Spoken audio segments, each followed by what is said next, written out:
Mahal, pwede ba hubarin mo na yung short at damit ko? Ano ba? Huwag ka magulo, may ginagawa ako eh. Ba't ngayon pa? Sige na, hubarin mo na to. Ito naman oh, istorbo kung kailang may ginagawa eh. Mahal naman eh, pwede naman yan mamaya eh. Sige na mahal, hubarin mo na. Ba't lagi mo tinatapat pagka may ginagawa ako? Ang sabi ko, busy ako, mamaya na. Papagbibigyan ka naman eh. Mahal, ngayon na.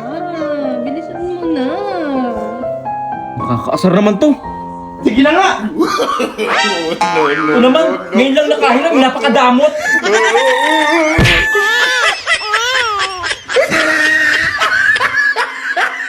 Sa mga player natin na naglaro at nanalo na dito sa Tara 777, congrats nga pala sa mga nanalo. Ikaw, baka hindi ka pa nakakapaglaro ng Tara 777, i-click mo na yung link natin sa comment section at gamitin mo ang promo code natin na JEX para makakuha ka ng bonus.